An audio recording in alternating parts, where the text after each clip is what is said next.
think this is the last time I will see it on big screen, so that's why I seized the moment. But it's horrible in one way to sit with an audience and watch something and you feel that, oh, why did I do that? Or, oh, and why don't they laugh? Or do they cry? Oh, 4 people just walked out. Okay. Fuck.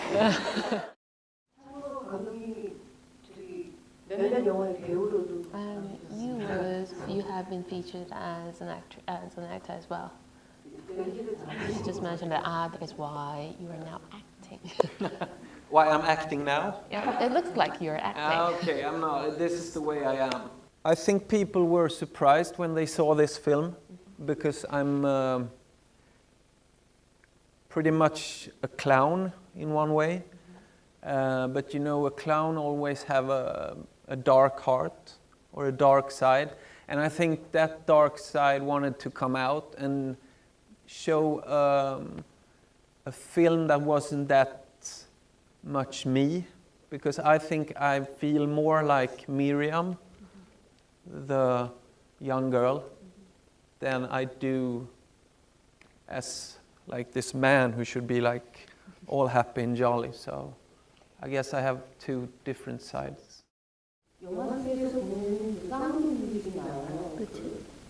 also features a clip from Sound of Music as a favorite movie of Miriam.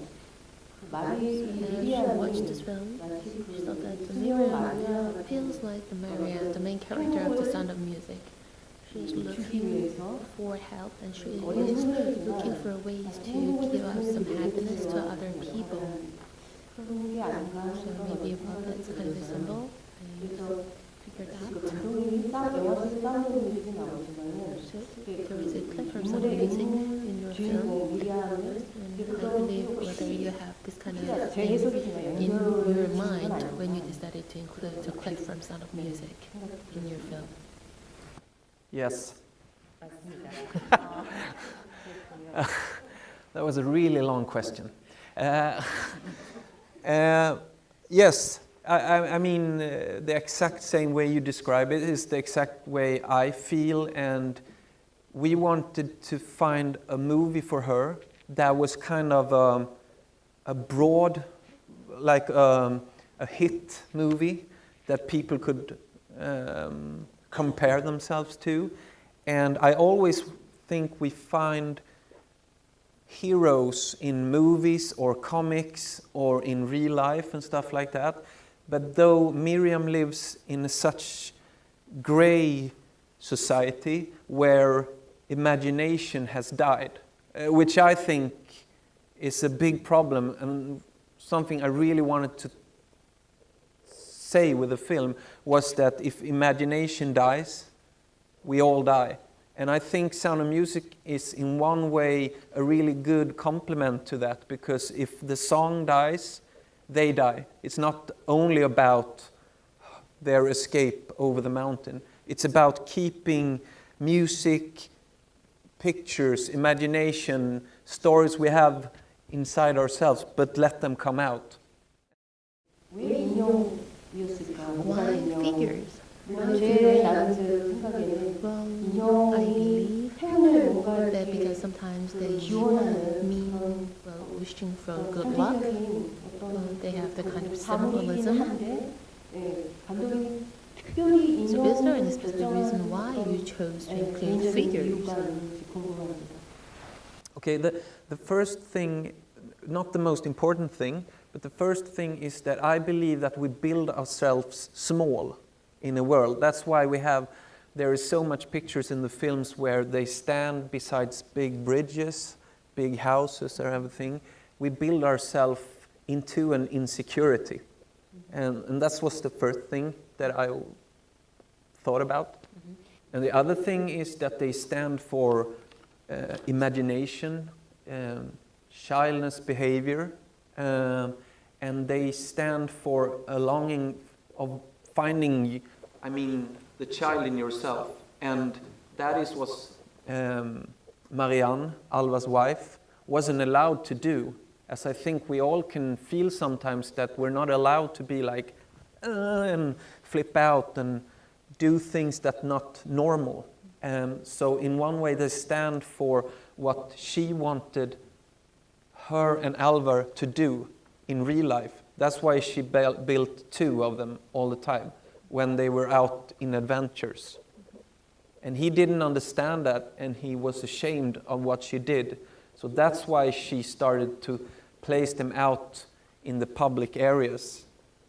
And he is a traditional white man, and he hates that sort of things. So I think the smallness or the miniature is also her longing for having own kids, which is something we don't talk about much in Sweden. Women who can't get kids. They can say that they want to have children, but Sweden is extremely, we have extremely hard, we have hard to find ways to communicate with each other. That's what Alvar and Miriam is all about. Alvar is a traditional Swedish man who closes himself and don't let anybody in because he's ashamed, he knows what he's done, but he's not prepared to change. Miriam is a person I would like to see more of, that she approaches somebody she doesn't know in that way would be totally inappropriate in Sweden. She would get like thrown out. So I think if you bear a secret like Alvar, in Sweden it's really, really hard to talk about it. If you're gay, if you don't get kids, if you don't find a partner in life, it's really hard to talk about it. And sometimes we need a hero like Miriam to approach you and say, hey, tell me a little bit about your life.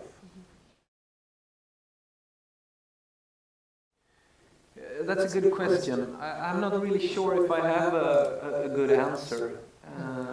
Give me a second. I'm just kidding in one way, but it's a good question because a lot of things we see in film is always being like told in extremely obvious way, like she did this because of that, blah, blah, blah. But in my own life and when I was a kid, I did things that I didn't really know what to do, but she uses her knife to put a hole in things. She destroys the poster with the knife. She takes the ladder and runs it like a big knife through a window where Alva is standing on the roof. Like she... And when people, or at least I, get too much hurt, like she does, of when she hear that Alvar, which has become her best friend, has lied and is gonna die, what I guess is because all my characters come to life in a way that I can't always like grab them. They move in mysterious ways like a ghost. But I guess that she does it because she's hurt and she don't know where to go with all her sorrows or all her pain. So she want to hurt herself and also to mark against Alvar that he killed her in one way by lying. Mm-hmm.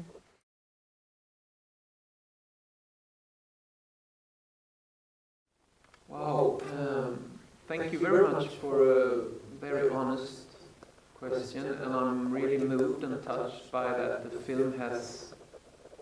If I go to myself, and during the process of doing this film, I worked with Miriam she has never done a film before. It's the first time, and she had a disease, this illness where you starve yourself. Anorexia. So it started with our relation when it comes to her. She tried to find a way to stop hurting herself. She cut herself with knives and stuff like that when she was younger. This is okay for me to tell because she's okay with it. Yeah, she has a blog about it. She writes about it. So because I wanted to find a character that wasn't an actor. I wanted, even though she's not great in every scene, but when she's good, she's fucking better than any actor in the world because she knows what it means to be a young girl starting to get become a woman in a world that it's dominated by men. One thing that she told me was, if I could tell my story to others, that will also help me. But the answer to your question I don't have, because I'm also a human and I'm not really sure who's to blame, or I don't think there is a solution. But I guess if there must be to be honest to yourself and your closest, your parents, to say, this is how I feel, this is who I want to be. And that should be okay. If not, they can go and fuck themselves, I think. Excuse my language. Because this is how it is in real life. If you don't tell people how you feel, nobody will know about it. And that's why she needed to grab Alvar out of his house and show him to the world. And that's the same thing for you. You have to show yourself who you are and what you really are, not what people expect you to be. And finally, you're not alone, because I had got the same questions from Germans, Norwegians, Danish, Swedish, Finnish, Italians, Americans, and now Koreans. So this is something we all have to struggle with. So you're not alone. I have felt the same. But life isn't always like, even though we only do TV shows and stuff about everybody's happy, that's not true. So we're all lying to each other, so it's time to get serious and start telling the truth. Oh, I want to be your friend. 친구가 되고 싶으시답니다. I have never got that it was too happy, because everybody thinks it's too slow, and I have to come to Korea and make some film. For me, I can understand in one way, because we had two different endings of the film that I chose between, because in real life I had 4 endings, which is almost like like an adventure movie. But one ending I had was the funeral of Alvar, when everybody's standing and looking at the grave, and she is having vad heter blomman? Edelweiss. You know Edelweiss, the flower? That's important. Yeah, from the sound. And she throws it at his casket. And the camera goes down, and on the side you can see that she's carved with her knife. Good luck and take care of each other. So that was one ending I really loved. But then you have a producer. And then you have test audience. But I think in the end, I really liked this ending, because I wanted it, that the magic that only is around Alvar and Miriam all the time, I wanted it to come out in real life as well, and that was the only way it could happen. And because of that, the miniature figures were all about Alvar and his dead wife's journeys they never did.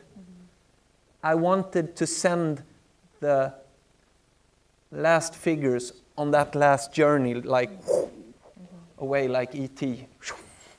And that's why she sits in the end herself in the dress, because between there was supposed to be a funeral, but that was way too dark. So that's why she puts her feet up, and the focus goes from her face to her feet, which is my way, in a very, very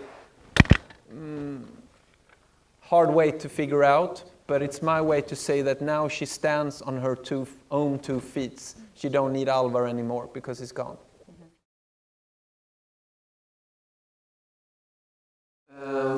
I think you are totally right when it comes to that.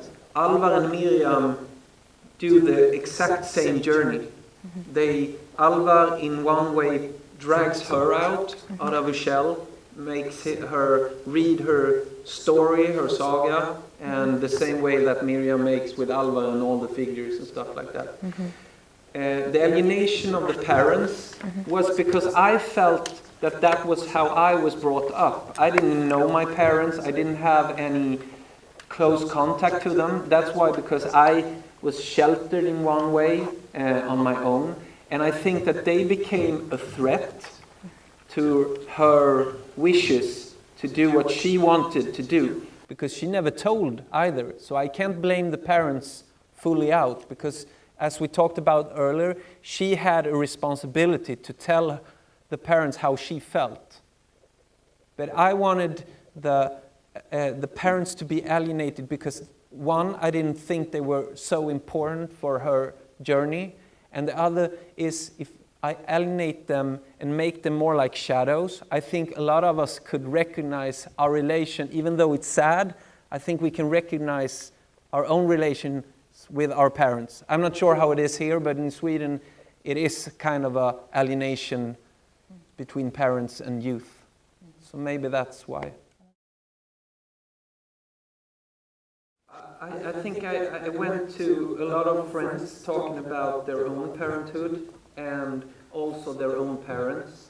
And the thing that stops kids from evolving is how parents are afraid that the kids will make the same mistakes as the parents did. And that's what makes the evolution of kids' fantasy to stop. Because parents often say, oh, you can't do that, don't go there, oh, what strange music you listen to, what type of film is this, why do you look like that, blah, blah, blah, blah, blah. And that's okay, because I am also afraid what the kids are doing, and I'm only 40 years old, and I look like shit myself, you know. So it's like, I don't know why I react in that way, but I wanted to create something. That's why when she and her husband is sitting at the dinner, and he's saying, Control? I don't remember the line, but she says something about that she sees too much of herself in Miriam, and that's what makes her scared.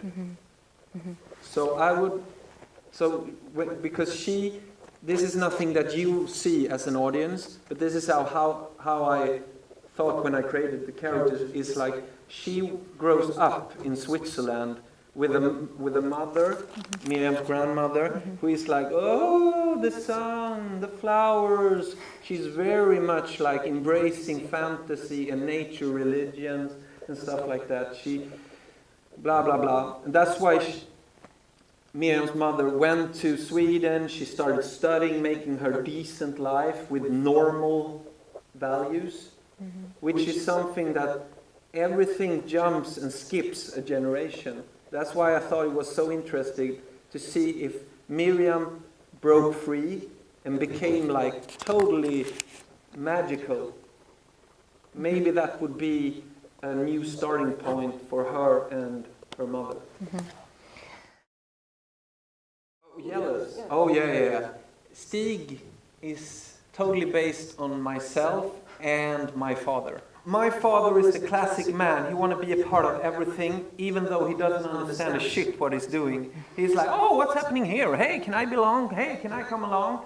He doesn't know why he wants to do it, but he wants to be a part. So that's Stig. My absolute two favorite characters are Mona and Stig, because they are, in drama, typical side characters. And side characters are much more easier to make fun out or make them like crazy and stuff like that, because they don't have to carry the story as a main character like Alvar has to. And when I casted Stig, who is he's a famous, none of these characters are like famous actors in Sweden, because I don't like famous actors. I don't like them that you sit and see the cinema and see like, oh, he was good in that film, blah, blah, blah. So he was kind of he was famous in the 80s. But when we did the first scene between Stig and Alvar in the car, when he sits waiting and they're going to play badminton, Alvar, who is like the most famous actor, was really, really upset because he felt that he didn't get anything from Stig. You know, when you react like friends, you want something back, you know, if you say something, but Stig was like, he just read his line, but he's brilliant in doing it. And I couldn't figure out what the hell he was doing, because he was so good in the casting. So I took him aside and was like, what is going on, Stig? You seem like flustered, or you don't seem like you're here. And he was like leaning forward to me and was like, I can't hear. I was It's like, what?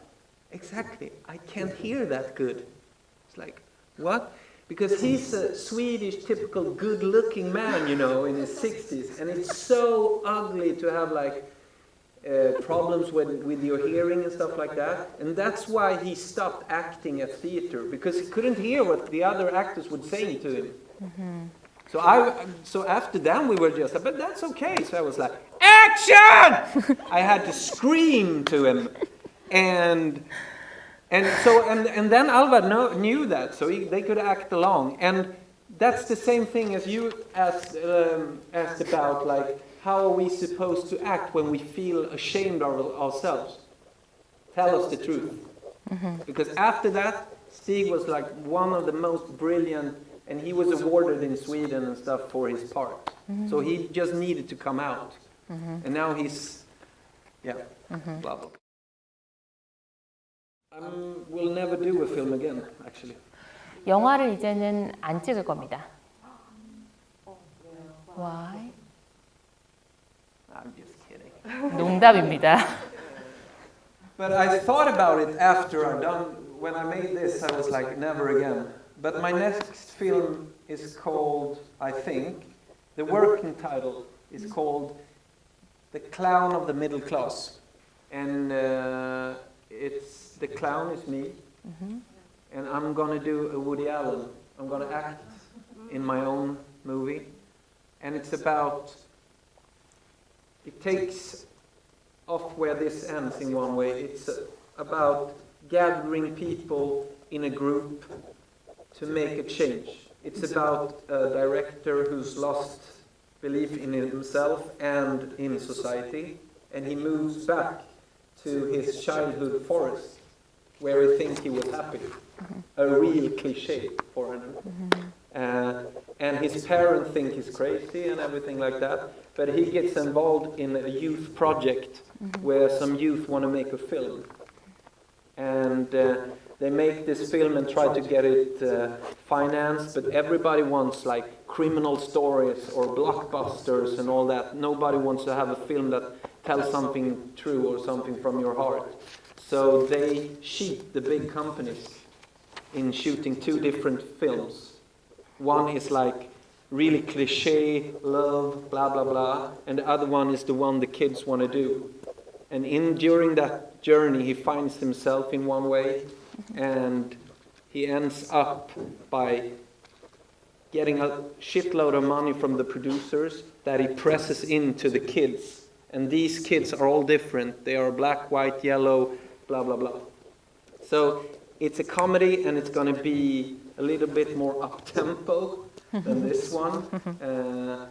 But it's still going to have the same tone and feel to it, because I can't work with something for 5 years that doesn't have a political background. I would like to end by thanking you for having me and the whole museum, and also thanking everybody here for coming. I appreciate it a lot. And me and my wife has had a wonderful stay here in Seoul, and I say it, but this has been a real journey for me, and this is one part of me getting new energy to get involved in another film. So thank you very much for that, and good luck, and take care of each other. I hope so too. Thank you very much. 감사합니다.